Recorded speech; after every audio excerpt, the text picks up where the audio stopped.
एक बच्चे को उसके बाप से दूर रखना कहाँ की इंसानियत है। जब इंसान पहले से ही किसी के बारे में जहन बना लेता है ना, तो फिर सामने कितनी ही सच्चाई क्यों ना हो, वो नजर नहीं आती। जल्द आपसे मिलने आऊंगा।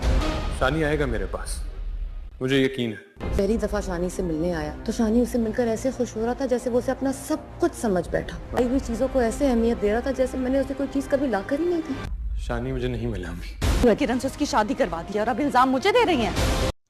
शानी अपने वालिद सैफ से मोहब्बत तो करने लगा है, लेकिन वो झूठ नहीं बोलता और इस बात का सैफ को शदीद अफसोस होता है कि इसकी सारी मेहनत पर पानी फिर गया। लेकिन फिर भी वो पुरउम्मीद है और शानी से इतनी मोहब्बत से मिलता है और इसे गिफ्ट्स भी देता है और इसे कहता है कि मैं जल्द आपसे मिलने के लिए आऊँगा।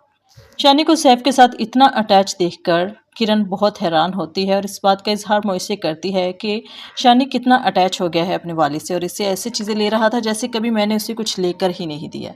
इसके घर आने पर फ़िज़ा को और इसके ससुर फ़ेरोज़ को ये अच्छा नहीं लगता है सुनकर कि शानी को इसके वालिद सैफ के पास नहीं जाने दिया गया। यहाँ पर फ़िज़ा खाला भी इसे टोंट करती है।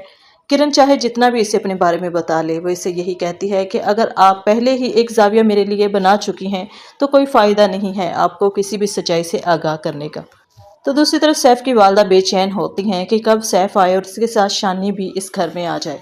लेकिन जब वो सैफ को मायूस लौटता देखती हैं, उनकी सारी खुशियां गम में बदल जाती हैं और इसका कसूरवार वो सिर्फ अपनी बहू को करार देती हैं और इसे कहती हैं कि सिर्फ तुम्हारी बद्दुआओं की वजह से आज मेरा पोता घर नहीं आ सका। तो फरियाल भी इन्हें सारी इनकी गलतियां जताती है और इनसे कहती है कि आप भूल गई हैं, शायद आपने ज़बरदस्ती अपने बेटे की शादी किरण से की थी और ये सब इसी का नतीजा है। सो नाज़रीन, मज़ीद रिव्यूज़ के लिए सब्सक्राइब करें।